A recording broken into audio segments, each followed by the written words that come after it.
And it hit me one night, and I woke up, having never run a day in my life, and decided I want to run a marathon. 42.19, and if you run a marathon, you know how important that 0.19 kilometers is. And so I went to my trainer, and I said, I want to run a marathon. And he looked at me, and he said, why? I'm like, it's on my bucket list. And he looks at me, and he says, okay, how? But yeah, sure, okay, let's do it. I'll do a program. Truth is, if I'm going to be very honest, I didn't have a bucket list. And I realized that if I was going to tell him I have a bucket list, I should probably write one. So I did.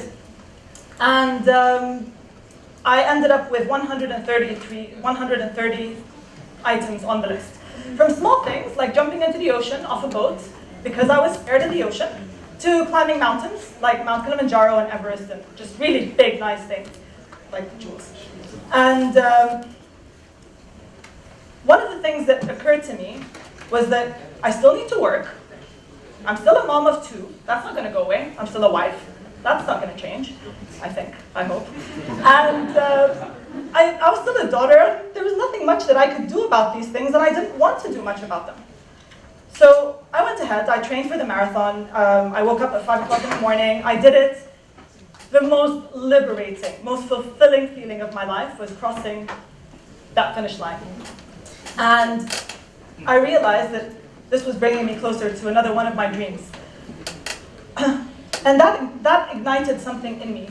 I realized that there are people around me that I look at that look like they're living the dream. And so I started asking people. And there was this one very, very special mentor of mine. And what she said was, if you're not really fulfilled, then why are you even doing all of these things? And I had to try to figure out why I wasn't fulfilled, and it was because I didn't have any kind of balance. When I was running the marathon, it was marathon. Forget about everything else. When I was working, it was work. Forget about everything else. And so it made sense. I was unsatisfied. I was doing well in my career. I was doing great things, except my dad went into hospital, and he would go in and out, and I wouldn't see him. I was doing my thing. Eventually, about 6 months later, he passed away, and it was the biggest regret of my life, because I didn't spend enough time with him. And that was a major slap. But I knew right then and there that what she was saying was right, that no matter what you're doing, if you're not really fulfilled from within, none of this stuff makes sense. So she actually introduced me to a concept, and the concept is what I'm going to share with you guys today. You can write them down if you want to, or you can ask me later. But basically, it stems from a Robin Sharma thought. And the Robin Sharma idea is that there are 8 wealths to life. And the 8 wealths of life start with your inner self. How do you feed your soul? So one of my goals is to read 2 positive books a month. They can be novels, they can be whatever, but there are 2 books that I have to read a month, and they have to be positive and uplifting. The next one is your health, your body and your mind. So I work out regularly. I haven't worked out in a while, but usually I work out regularly. The third one is family, and that's something that's very close to my heart. So between my husband and I, we are there for our daughters every single night. We can count on our 2 hands the number of times that we've missed bedtime, bath time, or the mornings. And this is important, and I connect with my mother every single day, whether it's on the phone or WhatsApp, or just make sure that she's okay. The next one is career, because all of this is great. If you don't have a career, then you can't really fulfill your dreams. One of my goals was to get out of my comfort zone. So I'm one of those people that goes to a networking event and kind of just hides, because I hate having to deal with hundreds of people. I'm here, and I joined a network called BNI, so I'm forced to go at 6:30 in the morning and talk to people. So that was one of my career goals. Finance, we're not going to talk about that, but I have finance goals. Circle of genius, which I think is very important, is who the people you surround yourself with. I have a list of 6 people that I find a lot of positive energy when I'm around. And so whenever I'm feeling down, I try to make sure that I connect with them or talk to them. The next one is adventure, and this is something that I enjoy very much, because this is how I thank myself when I fulfilled my goals. So just everyone thank yourselves, because you guys have done something amazing by coming here today. But my adventure for last year was to climb Mount Kilimanjaro. And the final one is your legacy. How are you going to give back to the community? And so my legacy goal for last year was to find a way, somehow, somewhere, some way, to donate $50,000 to the cancer center in Jordan, because my brother had undergone treatment there, and I wanted to give back to the center because of the work they do. So I combined the two. I climbed down Kilimanjaro and raised $76,000 for the cancer center last year. And that was a way for me to combine the two goals together. Every year I review them, and every year they change, they develop. But at least I have somewhere that I'm looking to go. One of the things that Sandy was mentioning about people and dreams and how big they are. I have my bucket list, it goes everywhere. There's notebooks. If anyone knows me, they see them with me everywhere I go. And one of the things that happened was I was with a friend when I was in London, and he was asking me, "Oh, what are you doing? You seem like you're everywhere." So I said, "Yeah, I'm trying to do lots of things." And he said, I told him about my bucket list. He was like, "Show it to me." So we looked at it, and there was a list of people I dreamed to meet, and at the top was Bill Clinton. And he looks at me and he's like, "Really? Seriously? At least if you're going to have goals, be realistic." I'm like, "You know what? It'll happen." It's like going to a conference and seeing him doesn't count as meeting him. I'm like, I will meet Bill Clinton. What's the problem? So anyway, whatever, the night ended. The next day I had a board meeting. I had a terrible day. I was bawling my eyes out, walking down Bond Street, completely broken down with my Starbucks in hand. And really, I didn't know what I was going to do with my life. I looked to my left, and Bill Clinton's just standing there. And there was no security, there was nothing. He was just there. So I wiped my tears, crossed the road, shook hands, talked to him in my head for 10 minutes. Really, it was probably 30 seconds. But at the end of the day, I got to meet Bill Clinton. And the reason why I share this story is because there's no dream too big. And that's the thing that I've learned. I've managed to fulfill on an annual basis at least 3 or 4 of my goals. I believe a lot of it has to do with the fact that I write them down by hand and not type them out on a computer. There's a lot of value in taking time to write, and I write every single day, and that's pretty much it. If I'm going to ask you to take something back, I would say that we pressure ourselves a lot, and you can do more than one thing at the same time, and dream. There's no reason why you can't, and there's no reason why you can't fulfill your bucket list. So that's about it. Thank you.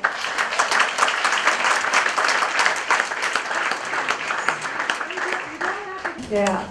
So I want to know from everybody in the audience, and it's no hands up. I need you all to stand up. How many of you have got a goal that you think is unachievable? Nobody? All your goals are achievable? Stand Does up. anyone have a goal that they think is unachievable? It's too big. Too big. Have a goal that's Oh, too it's big. just a big dream, and I think about it. People are saying, Come on, there we guys. go. I have lots. It's okay to admit that you have a goal that's too big. Sometimes, Yeah. So if There we go. Helen can do it, so can we. Yeah. Is that right? Yes. Yes? Come on. We will start having it on. Thank you very much, Helen. That was wonderful. And I'm sure many of us are going to be writing down our bucket lists and our goals. And I know that I have a couple of them. And thanks to my dear friend, Miss Lewis. Am I right this time? Jules. On my bucket list, I have the Arctic and the Antarctic. And at my age, people said, "Are you crazy? You are going to go?" I said, "Yes." And I told Jules last year, I said, "Whenever you make a plan, I'm going to be there."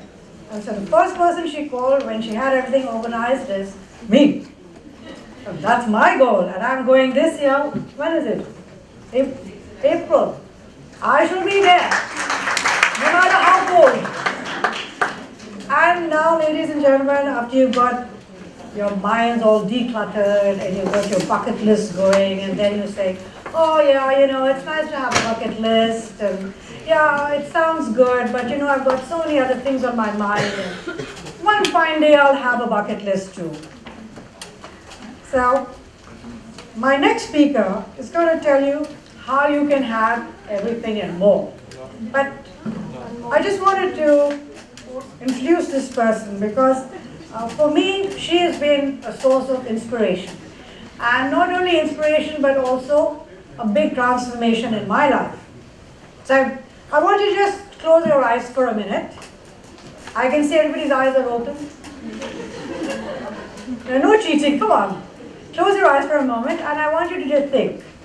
At the age of 2, this woman has an accident and because of post-traumatic stress, she's paralyzed waist down, she cannot walk. 6 months. Then, you fast forward, she gets married, she's blessed with a child, and the child is special needs, Down syndrome. And then she's told, this child is not going to survive more than 5 years. So she still wants to go ahead and she says, no, if God has given me a child like this, there must be something more that I'm supposed to do.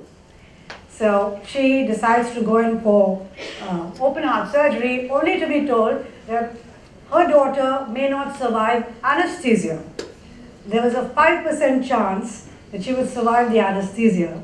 And of course, otherwise she would be gone at age 5. Well, she survived the surgery. And then everything goes well. And what happens next? She becomes a refugee in Kuwait because Mr. Saddam Hussein decides to walk in. So she leaves with just 15 kilos of her kid who's just had the surgery, so all her medication, she goes back to India, no job, no money, only the clothes on her back. She then comes to Dubai. It starts from scratch all over again. So I want to ask you in this room, how many of you have been in a situation where you've lost everything and you have to start from scratch? Will you please stand up? Ladies and gentlemen, please acknowledge these people.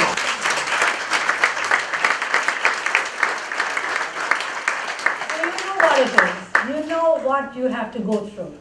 So you can either do 2 things. You can wallow in self-pity and you feel sorry for yourself and you make everybody else around you sad and depressed.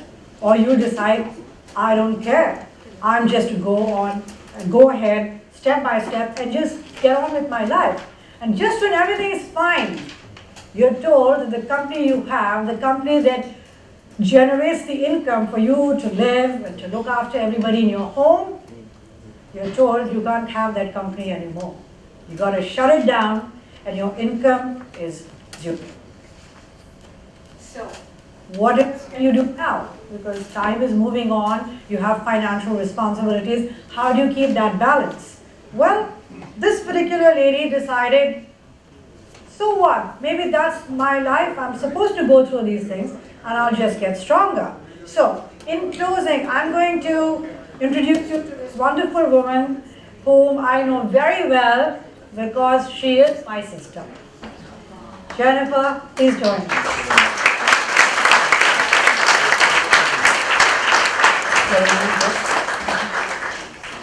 Thank you for that amazing introduction.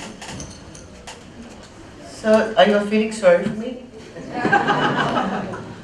Well, are you? No. Well, I thought I'll have bucket loads of tears by now. But the point here is, do we have what it takes to actually change things? Do we? And I'm not going to be sitting or standing and just talking at you. The whole concept for me is I would like to engage with you. So, I'm going to be asking some of my amazing people over here to go with the mics to ask a couple of questions. Please ask questions because I'm not here to say, oh, I have all the answers. Hell no, I don't. Because every day of my life, I choose it to be a celebration. Whether it works that way or not, who the hell cares? I'm here. Every morning I get up and say, my life is a celebration. How can I make my life worthwhile living? What grand and glorious, amazing adventure can I have in my life? How many of you guys get up and say, shit, I have to go to work? that boss is really pissing me off. Because one thing you gotta get, that if you are not being 100% honest with you, you're going to be sticking yourself energetically all the time. Start with the topic. Quite honestly, I'm not prepared for this talk because I never prepare. I don't believe in preparing. And I go with the energy of you awesome people. I see the energy is like. So, what will it take to rev it up, guys? Huh? Ready for that? Yeah. You sure? Yeah. So, I asked the question. They call me a question queen. Because I've driven all my clients even before what it is that I did. I drove them insane with the amount of questions I asked. And they would say, "Are you mad, Jennifer?" I said, "Why do you say that?" "Because you ask so many questions, why must you have all this information?" I said, "Well, if I don't have information, how am I going to represent you?" And they used to listen to me and they say, "Oh my God, we didn't think of that." So how many times have we actually always come to some sort of conclusion? Because we're always concluding. So I have just now got what it is I have to talk about. And it's called being the CEO you of your life and living. So what does CEO you mean for you? Come on guys, it's about interacting with me. Charge of your life. Good on you babes. What else? Being your own boss. You, who's taking a fantastic video of me.